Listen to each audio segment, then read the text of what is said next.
Palmiers à huile et cocotiers. Coincée sur 20 km entre lac lagunaire et océan, la route partant de Cotonou reste strictement rectiligne jusqu'à Semépodji. Puis après un interminable virage qui laisse à droite le Nigeria tout proche, elle s'éloigne du littoral, remontant vers le nord pour atteindre au terme de 10 nouveaux kilomètres le pont étroit qui marque l'entrée dans Porto Novo.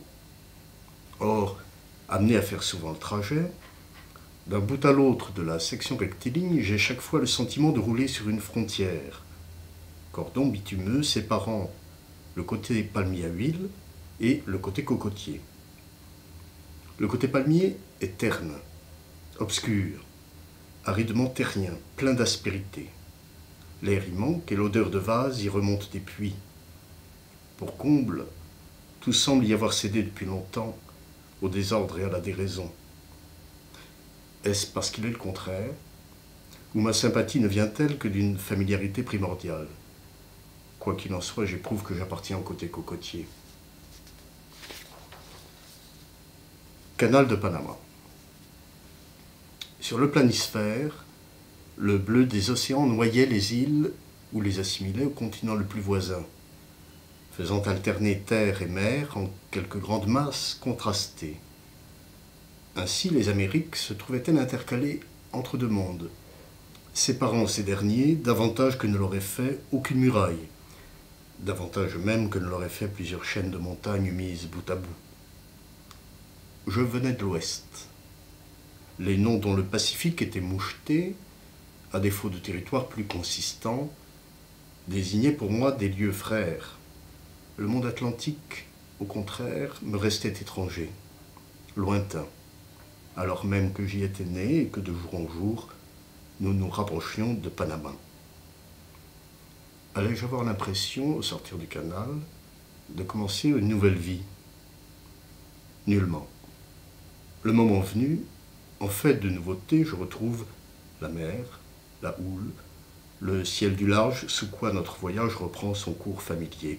Le canal n'aura été qu'une parenthèse, et jamais si nettement qu'aujourd'hui n'ai-je éprouvé que les endroits où j'ai séjourné restent contigus dans mon esprit, point définitivement alignés pour tracer une vie dont les prochains moments se nomment Curaçao, Las Palmas, Marseille, comme ceux du passé le plus récent, Papeete, Suva, Ansvata ou quartier de l'orphelinat. Entre-temps, par exception voisinante avec le bétail et la glèbe, notre cargo s'est trouvé allé ainsi qu'un bateau d'eau douce entre deux quais bétonnés. Il a passé des écluses, peu à peu changeant d'altitude. Je m'amusais de la situation, quoique honteuse aussi de notre posture. On ressemblait à ces éléphants de cirque qu'on voit parfois transportés dans les airs et pivotant lentement au bout d'une élingue, dérisoire colis volant.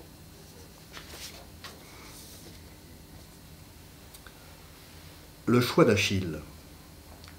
J'ai longtemps préféré Hector à Achille.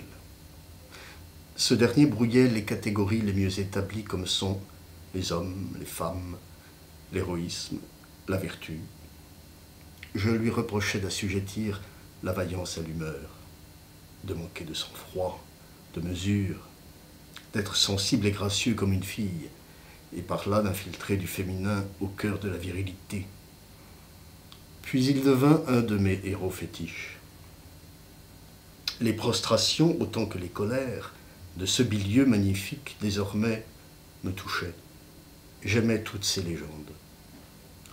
Au temple ou dans le gynécée, en mer, sous la tente, sur le champ de bataille, et véloce à fuir devant Pentésilée l'Amazone, ou féroce la couchant morte et pour elle aussitôt saisie d'amour fou, je le trouvais sublime. Mais par-dessus tout, m'enchantait de le voir sous la gouverne experte du centaure Chiron, s'instruire ou s'exercer, ici enfant à la lyre, là enfant au glaive, ailleurs monté sur l'échine même de son mentor et caracolant, ou à ses côtés nageant le crawl. D'où vient que j'ai ainsi changé d'opinion? Je l'ignore. Je sais seulement qu'un jour, j'ai choisi Achille, qu'un jour il m'a été enfin possible de choisir Achille, ou même pas choisir, mais admettre qu'à mon insu, ce choix en moi avait eu lieu et que je m'en trouvais bien. Il me semble que dans l'ordre de mes préférences intimes se produit actuellement une autre évolution, au terme de laquelle c'est le côté palmier à huile, cette fois, qui me sera devenu plus cher et plus proche. Aurais-je alors pris mes distances avec le côté cocotier, et est-ce graduellement s'aveugler ou y voir plus clair? Mûrir, vieillir, se renier ou quoi?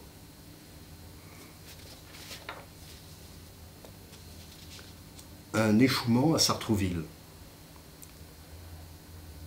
Sachant qu'au Jaurès, café tout court vaut pour café calva, j'ai commandé un café sans calva.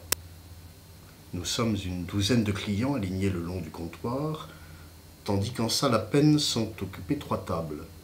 Dehors, un groupe de piétons venus de la gare RER toute proche se disperse d'un pas hâtif dans la nuit matinale. La circulation automobile est dense, elle semble s'étendre à l'infini, soulevant un brouhaha mal assorti à la tranquillité des rues secondaires du centre-ville. Or, un incident survient. S'étant engagé inconsidérément dans le mini-souterrain à hauteur limitée qui passe sous le chemin de fer, un chauffeur y a coincé son camion. Bientôt, les badauds s'attroupent, je les rejoins. Le toit du camion adhère exactement au plafond lisse et bétonné du souterrain et le chauffeur a disparu. Sans doute il est allé chercher de l'aide ou bien, affolé, il aura pris la fuite. En tout cas, son véhicule est vide, abandonné aux regards et aux commentaires excités des curieux. Mais une voix d'homme, soudain, nous prend à partie. La voix est forte autant qu'éraillée. L'homme, visiblement, est ivre, délirant peut-être. La mine et le geste menaçant, il nous insulte. Puis tout radouci, comme à un gros animal qu'il s'agirait de rassurer, il parle au camion dans un murmure, avant d'à nouveau se tourner vers nous pour cracher sa réprobation, d'adminus. Je sens confusément que, si fou ou soûl qu'il soit, l'homme a raison, et que dans notre grégaire empressement auprès du camion, il y a eu en effet beaucoup d'indécence. Me revient alors à l'esprit certains cargos échoués non loin du wharf à Cotonou, et combien tout entier hors de l'eau sa coque apparaissait gigantesque. Là aussi, le spectacle avait attiré les badauds. Encore ces derniers avaient-ils évité les rassemblements trop populeux, échelonnant spontanément les visites, et jamais ne se trouvant ensemble plus de 4 ou 5, silencieux, graves, à l'évidence, chacun pénétré du double sentiment de la grandeur et de la mort.